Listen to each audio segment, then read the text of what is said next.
Hello chess fans, this is Rick from Chess to Impress with the second video on the Blitz event of the 2019 Grand Chess Tour St. Louis Rapid Blitz.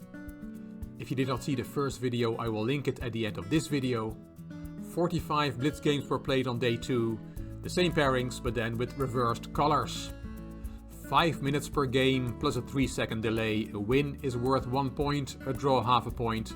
In the Rapid section, which was held in the first 3 days of this tournament, there were 2 points for a win in Rapid and 1 point for a draw. These were the standings at the start of the last day of this event.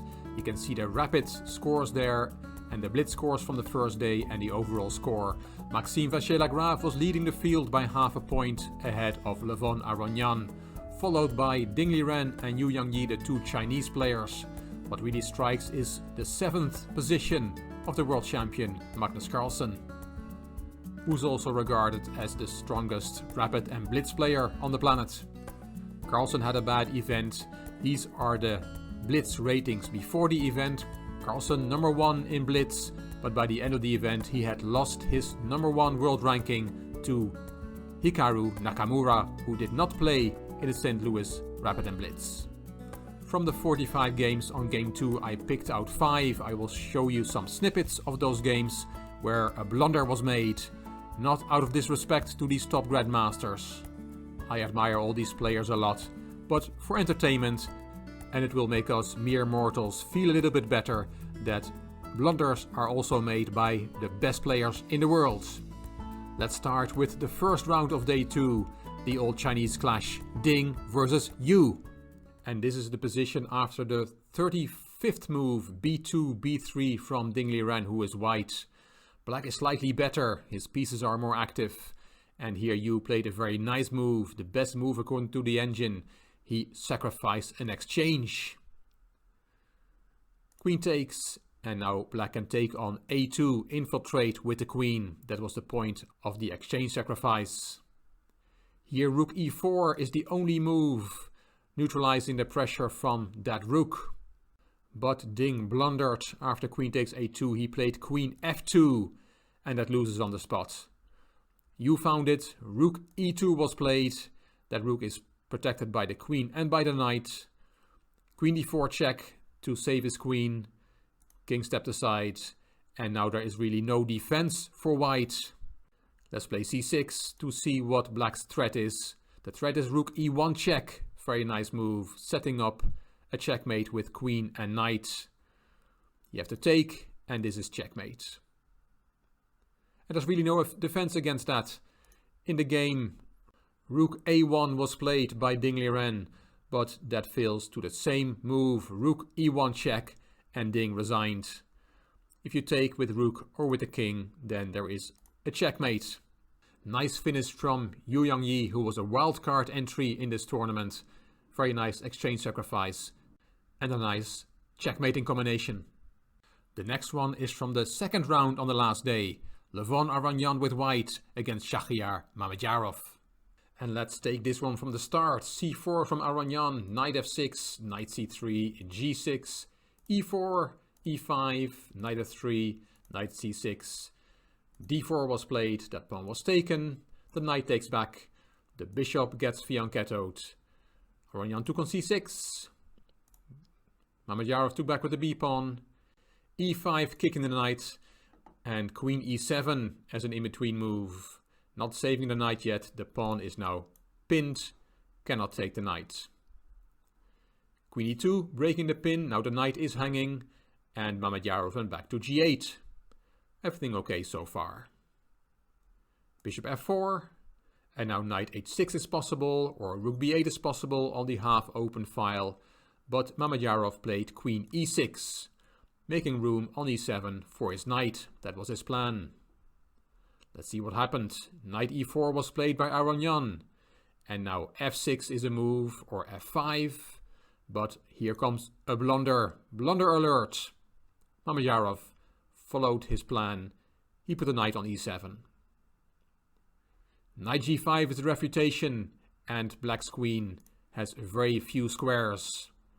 Actually only has one square on f5.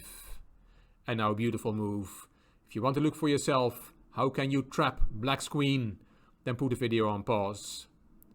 Aronian found it. G3. Protecting the bishop and preparing bishop h3, trapping black's queen. That bishop will be nicely protected by the knight on g5. Beautiful coordination of white's pieces.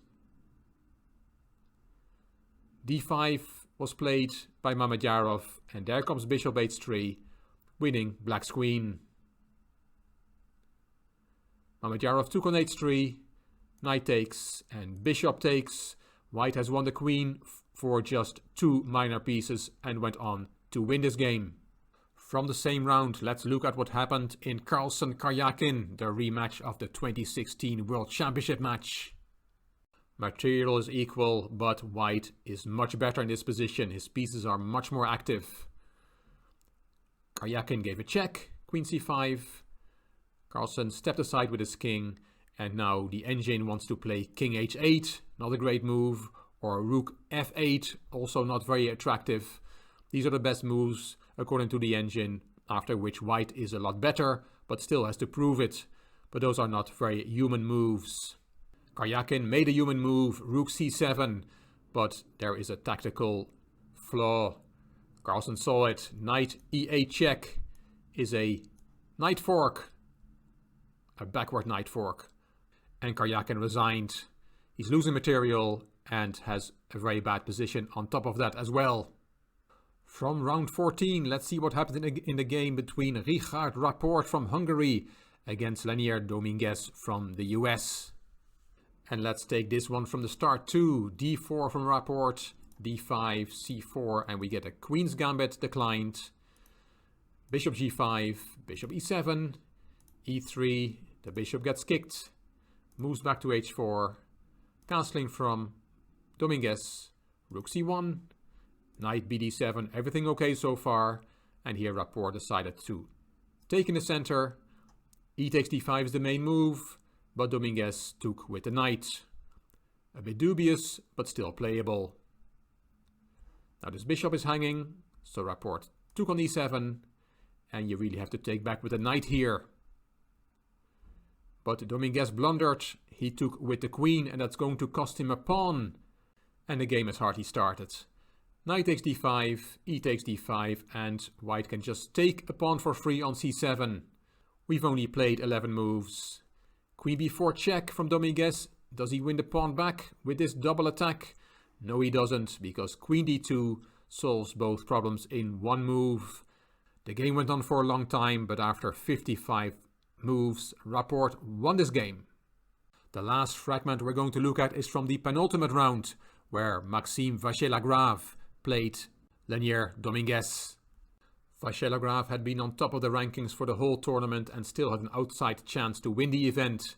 He's slightly better here after queen takes e5. Here black has to play rook b7 or rook a8 and the game goes on, but here Dominguez made a mistake. He played c5 and that is not a good move. Vachier-Lagrave found the refutation, even though this is move 45 and both players were very low on time. Rook d1, nice move. And suddenly black is in big trouble. Bishop c6 or rook e8 are the options from the engine, but it acknowledges that black is in big trouble. In the game, Dominguez played c takes b4. Rook takes d5, hitting the queen. And if you go to b7, then there's a little combination which will win white a piece. Rook takes, and now queen takes b8, and white has an extra bishop on f3. But instead of losing a piece, Dominguez gave away a full rook because he played his queen to a4, leaving the rook on b8 unprotected. Queen takes b8, and Dominguez resigned. Vachier-Lagrave also won in the last round against Aronian, but he came half a point short to win the tournament. And it was Aronian, despite losing that last game, who won the event.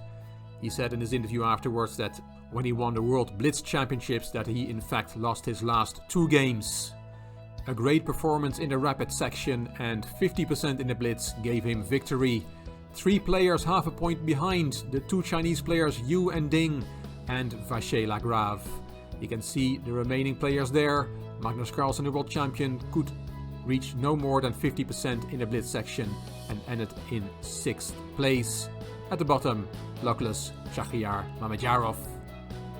Also, the 2 American players will want to forget this event on home soil. Karjakin did come back after a disastrous day 3 where he lost all 3 of the rapid games, and a very bad day 4 where he scored 1.5 out of 9 in the Blitz. On day 2 of the Blitz he scored 5.5 out of 9. A +2 score, and that's more like it, and will give him a nice boost ahead of the Sinquefield Cup, the classical event which will follow this rapid and Blitz play. Aronian was asked in his interview, "How do you feel?" and he said, "I'm very, very happy." This is only the 3rd time St. Louis Rapid and Blitz is played, and Aronian has won it twice already. He seems to play well in St. Louis. I hope you enjoyed this video. If you did, please give it a thumbs up, please subscribe to the Chess to Impress channel, and please leave a comment. I will read them all and I will reply to them all. If you liked the video, it would be great if you could share it on social media by clicking the share button on YouTube. You can find me on Instagram, on Twitter and on Facebook. This is Rick for Chess to Impress. Thank you for watching.